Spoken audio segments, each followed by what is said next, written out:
je suis Sandrine Holl, je suis directrice d'EMS et de PSM dans le canton de Vaud depuis quelques années. Aujourd'hui, on se rencontre pour parler de la sexualité des seniors. Quels sont vos constats sur cette thématique-là dans les EMS que vous dirigez ? Alors, évidemment, les personnes qu'on accueille en EMS sont âgées et souvent fragilisées dans leur santé. Donc, comme tout un chacun, avec la vie qui avance, la question de la sexualité change. Et parfois, les personnes qu'on accueille, j'ai envie de dire, n'ont plus du tout de sexualité. Il y a souvent un veuvage aussi qui fait que la vie affective qu'on avait avec un époux s'est éteinte à cette occasion-là. Et du côté du personnel soignant, quel est leur... comment ils abordent en fait cette question-là ? Est-ce que c'est facile pour eux d'observer ces questions-là et comment vous pouvez en parler au sein des équipes ? Alors, je trouve cette question très intéressante parce que, évidemment, lorsque la question de la sexualité apparaît dans une prise en charge, on commence par sourire. Comprenez bien que, il se passe quelque chose. Et je pense qu'il faut accueillir ça en tant que responsable d'équipe comme étant une réaction un petit peu de défense face à quelque chose qui peut-être auquel on n'était pas préparé ou pour lequel on n'est pas censé faire ce métier. Puis ensuite, il faut en faire quelque chose.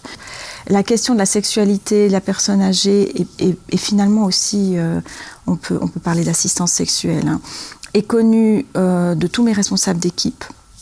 On rencontre régulièrement une personne avec qui on travaille dans ce domaine et puis qu'on peut solliciter en cas de besoin. Je pense qu'on en parlera un peu aussi. Donc ça, c'est pour les responsables d'équipe, le personnel diplômé.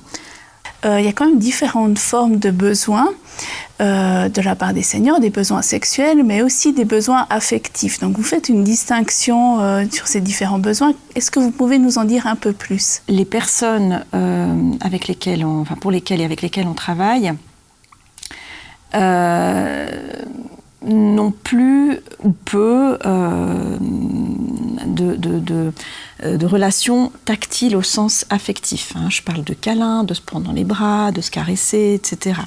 Se caresser la joue, de se prendre les cheveux, des choses comme ça qu'on fait dans la vie de tous les jours, entre partenaires, entre parents et enfants, entre frères et sœurs, etc. On fait appel à des professionnels qui peuvent décrypter, ce qu'on appelle décrypter la demande. Ce que je veux dire par là, c'est qu'on peut avoir une équipe qui manifeste un souci pour un résident qui a l'air de beaucoup chercher le contact, et puis qui va pouvoir faire un raccourci en disant il veut un rapport sexuel. Et puis quand on décrypte la demande, on peut effectivement tomber sur la question du besoin affectif, du manque affectif, qui n'est pas nécessairement le besoin d'avoir un rapport sexuel, mais plutôt le besoin d'avoir des rapports affectifs. Vous avez parlé des professionnels qui vous aident justement à aborder ces questions-là. À quel moment vous faites appel à eux ? Qu'est-ce qui vous dit, là, on a besoin d'un soutien extérieur pour bien comprendre et répondre à cette situation ? On a un partenariat de fond, j'ai envie de dire, avec des informations qui sont faites régulièrement au personnel diplômé pour expliquer ce qu'est l'assistance, ce qu'elle n'est pas, pour aborder aussi la question des besoins et de la sexualité de la personne âgée. De ce fait, j'ai donc je travaille avec des infirmiers qui connaissent cette réalité, qui connaissent la professionnelle en question et qui peuvent commencer à se dire tiens, là, ce serait bien qu'on ait une évaluation. Alors, soit quand quelqu'un exprime clairement qu'il a envie d'avoir des rapports sexuels, c'est rarissime, soit comme dernièrement, quand un monsieur, effectivement, se met à essayer de retenir une soignante et peut lui dire de manière presque explicite « viens dans mon lit ». Vous avez parlé des professionnels, mais du côté des résidents, qui sont pour la plupart d'une génération où c'est encore plus tabou de parler de sexualité, est-ce qu'ils peuvent aborder cette thématique facilement avec vous ou avec justement une professionnelle qui vient pour aborder ça? J'ai l'impression, peut-être je me trompe, mais j'ai l'impression qu'il y a ceux qui en parlent et puis ceux qui n'en parlent pas. Donc, pour ceux qui en parlent, effectivement, oui, on arrive assez facilement à discuter de ça. Et puis là encore, si je reprends la situation du monsieur dont je vous ai parlé tout à l'heure, c'est pas avec nous qu'il en a parlé.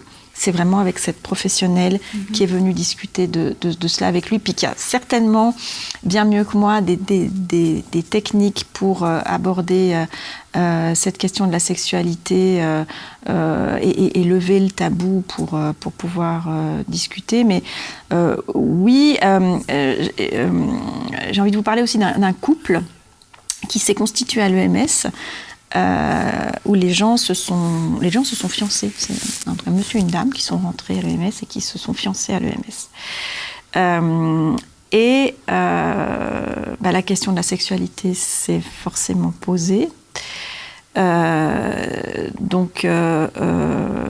Moi, j'ai décidé de les rencontrer, alors individuellement, pour leur dire on peut, si on veut. Parce qu'on parle de chambre individuelle. Alors voilà, on parle de ça, on parle de chambre individuelle et pas de chambre double. On parle de panneaux qu'on met sur la porte ou sur la poignée pour pas être dérangé, etc. Là, il se trouve que c'est un couple qui ne souhaite pas avoir de sexualité active. Peut-être lui aurait bien aimé, il répond quelque chose du genre « moi, ça ne me dérangerait pas ». Mais ça va. Et puis, elle ne le souhaite absolument pas, mais à plusieurs reprises, je les ai rencontrés pour leur dire, vous savez, c'est possible, mais d'abord, c'est possible. Et puis, je m'inquiétais plus de la question, à nouveau, des regards sur une intimité à laquelle on n'a pas à avoir accès. Donc voilà, la possibilité du panneau, etc. Alors, ils ont quand même pris le panneau ne pas déranger, et puis ils l'utilisent de temps en temps parce que précisément ils ne veulent pas être dérangés. Et puis après, la raison pour laquelle ils ne veulent pas être dérangés ne nous regarde pas finalement. Donc voilà, on va plus parler d'aménagement comme ça avec les résidents. Merci beaucoup Sandrine Hulse pour tous ces éléments importants. Merci à vous, j'ai été ravie de répondre à toutes vos questions. Merci.